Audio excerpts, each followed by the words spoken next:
পেহেলগামে হামলার পর থেকেই যেন বিশ্ব রাজনীতিতে সরাসরি যুক্ত হয়ে গেছে ভারত।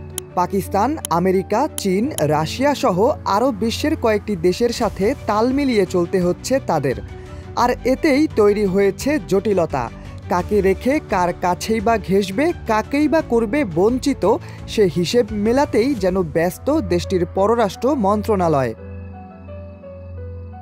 হিসেবটা খুবই সোজা। এর উত্তর দিয়েছেন ভারতের পররাষ্ট্রমন্ত্রী এস জয়শঙ্কর। 2020 সালে তিনি তার বইতে লিখেছেন, ভারতের জন্য এটা এমন এক সময় যখন দেশটির দরকার আমেরিকার সঙ্গে সক্রিয় সম্পর্ক, অন্যদিকে চীনকে সামলানো, পাশাপাশি ইউরোপকে আকৃষ্ট করা, অপরদিকে রাশিয়াকে আশ্বস্ত করা, জাপানকে খেলায় আনা আর এর সাথে প্রতিবেশী দেশগুলোকে যুক্ত করা। ঠিক এমন যখন পরিস্থিতি, তখন ভারতকেও বিশ্ব রাজনীতিতে দেখা যাচ্ছে খুব ব্যস্ত। চলতি বছরের এপ্রিল থেকে শুরু করে যদি হিসেব করা হয়, তাহলে দেখা যায় বিশ্ব রাজনীতিতে ভারত আলোচনায় এসেছে পাকিস্তান, আমেরিকা, রাশিয়া ও সবশেষ চীন ইস্যুতে। তিব্বতের ইয়ারলুং জাংবো নদীতে বাঁধ নির্মাণ ইস্যুতে আবারও পুরনো আগুন জ্বলে উঠেছে ভারতের মধ্যে।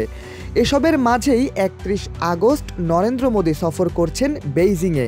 এই সফরে তার সাথে শি জিনপিংয়ের বৈঠক হওয়ার কথা রয়েছে। শুধু পানি বন্টন নয়, বিশ্লেষকরা বলছেন ভারতের ভারসাম্য রক্ষার কৌশলটাই আপাতত এই সফরে বেশি প্রাধান্য পাবে। এই ভারসাম্য রক্ষার কৌশল অবলম্বন করতে গিয়েই যত বিপদে পড়েছে ভারত। সাবেক ভারতীয় কূটনৈতিক অধ্যাপক জিতেন্দ্রনাথ মিশ্র বলেছেন, সবার সঙ্গে ভারসাম্য রাখা একটি খারাপ বিকল্প, কিন্তু এক পক্ষকে বেছে নেওয়া আরও খারাপ। ভারতের সেরা বিকল্প হচ্ছে সেই খারাপ বিকল্পটাই। তিনি আরও বলেন, ভারত হয়তো কোনো বৃহৎ শক্তির সঙ্গে জোট বেঁধে নিজেদের অস্তিত্ব ধরে রাখার ব্যাপারে পুরোপুরি আত্মবিশ্বাসী নয়। একটি সভ্য রাষ্ট্র হিসেবে ভারত ইতিহাসের অন্যান্য বৃহৎ শক্তির পথ অনুসরণ করতে চায়। এক্সট্রিম মশার কয়েল প্ল্যান্ট ফাইবার দিয়ে তৈরি, ডেঙ্গু, চিকুনগুনিয়া বাহি সহ যে কোনো মশার বিরুদ্ধে দেয় এক্সট্রিম সুরক্ষা। এরই মধ্যে আমেরিকার সাথে সম্পর্ক খারাপ হয়ে গেছে ভারতের। চীনের সাথেও পানি ইস্যুতে দ্বন্দ্ব। বিশ্লেষকরা বলছেন, ভারতের এখন সম্পর্ক পুনরুদ্ধার হবে কিনা সেদিকে মনোযোগ দেওয়ার সময় নয়, বরং বিশ্ব রাজনীতিতে তাদের কি রূপ নেওয়া উচিত সেটাই এখন গভীর প্রশ্ন। ফরেন অ্যাফেয়ার্সে প্রকাশিত এক প্রবন্ধে লেখা হয়েছে, বহু দেশের সঙ্গে ভারতের প্রেমময় সম্পর্ক তার নিরাপত্তাকে দুর্বল করে তুলেছে।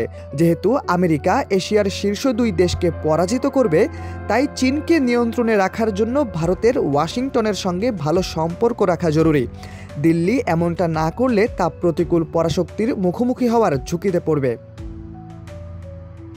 তবে যে বিষয়টিতে সবাই একমত, সেটি হলো ভারতের সবচেয়ে ভালো বিকল্প হলো যা কিছু ঘটছে সেগুলো সহ্য করে নেওয়া, যুক্তরাষ্ট্রের আঘাত মেনে নেওয়া।